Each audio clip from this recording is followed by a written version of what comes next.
Welcome to the News Hour. They are still fighting fires tonight on the Hawaiian island of Maui, in the nation's deadliest fire disaster in 5 years. At least 36 people are known dead and more than 270 buildings damaged or destroyed across a blackened landscape. Oh my gosh, look at the harbor. The resort town of Lahaina is now shrouded in a blanket of thick smoke. The popular tourist spot on the western coast of Maui, steeped in native Hawaiian history dating back to the 1700s, was virtually unrecognizable today, even to locals. Oh my goodness, look at all these houses.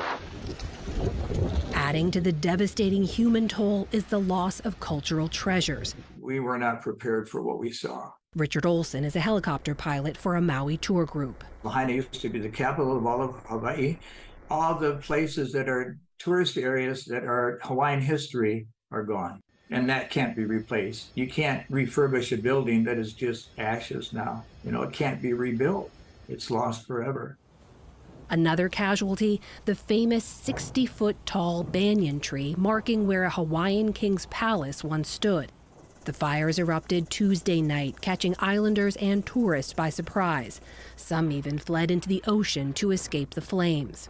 Thousands of Maui residents were forced to evacuate. Woke up this morning and got on our phones to pictures of our house, just down to the slab. Nothing but smoke, cinders. The flames were fueled by dry vegetation and low humidity, along with strong winds from a hurricane farther south. In the past several decades, as agriculture kind of declined, this is across the state, these spaces fill in with literally tons of fuel, and these grassy fuels are highly sensitive to quick drying out and really easy to ignite. Entire neighborhoods were destroyed. Block after block revealed the charred shells of homes and vehicles, some still smoldering. Today, thousands of customers were still without power and cell phone service. The only road in and out of Lahaina was closed to most traffic to clear the way for fire and emergency crews. Hawaii's National Guard flew Chinook helicopters to put out fires and help with search and rescue operations. President Biden also approved a disaster declaration for Hawaii, bringing federal assistance to the state. Joining me now from Maui is KITV4 Island News meteorologist Malika Dudley. Malika, thank you for joining us. This is one of those stories you're not just covering but living through. I understand you had to evacuate when the fires began. I just want to ask how you and your family are doing. We're doing as well as we can. I think we're still in a state of shock, and we've begun to mourn. There are moments of just sobbing outbursts where I just have to let it out. And there are other moments where I'm just trying to keep things normal and happy for my children, because this is a really, really dark time for us here on Maui. I'm so sorry for what you and everyone else is going through. We've been hearing these words like catastrophic and apocalyptic to describe the scenes on the ground. You're there. What does it look like and feel like and sound like around you? Well, fortunately, I evacuated from my home, and I'm in a safe place where we have power, we have water, we have a roof over our heads, and we're all safe. So I haven't seen it with my own eyes in Lahaina, but I've seen the videos and the pictures. I've heard the stories. I'm constantly updating on Instagram, and these days that's where you get most of your information, really, from on the ground, from witnesses. And so I've been hearing just devastating stories from people. And when you think about the people that are telling you the story, for example, one woman this morning shared that she ran for her life. The fire moved a block in 15 seconds. So she ran for her life, jumped over the seawall into the water, and was basically in the water for 7 hours. In the meantime, one of her apartment mates died right next to her. She saw that happen, and then she felt like she was getting hypothermia, so she would approach anything that was on fire in order to get some warmth, which then would burn her.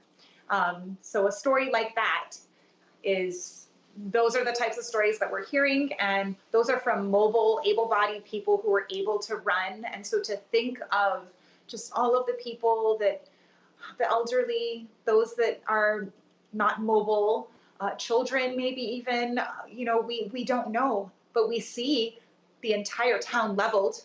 We know 271 structures have gone. Those are businesses and homes. History is lost. Lahaina town is so full of history.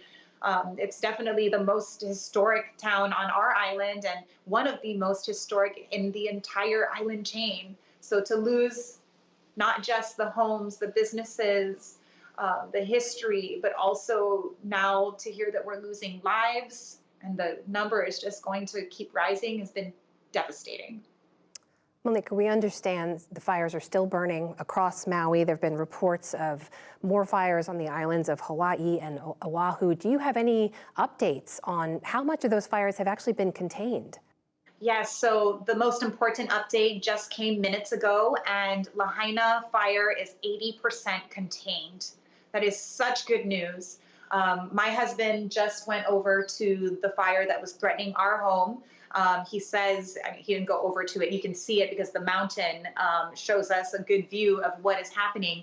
And he said that it's still active, but it doesn't seem that our home is in danger, but we still haven't gotten the all clear. So we're kind of just in a wait and see pattern right now. We know thousands of people still don't have power, cell service as well. Have you heard anything about how quickly any of those services could be reinstated? The thing is that in Lahaina, what potentially even caused the fires was the power lines that went down. 29 power lines went down. So there is no easy, quick fix to this. The fiber optic cable was damaged over in Lahaina as well. So for Lahaina town, this is not, in 24 hours, HECO will be fixing this. That's not the kind of situation we're in. We're in a years to recover phase for that side of the island. Now, as far as the other side of the island where we had a fire in Kihei, we had a fire in Kula, and there are other people on other parts of the island that are without power, those will probably get fixed, but we still don't know when. I still don't have power at my home, for example. We are thinking of you and everyone else there and keeping you in our thoughts. We can't thank you enough for joining us tonight. Malika Dudley, KITV4's Island News meteorologist, joining us from Maui. Thank you.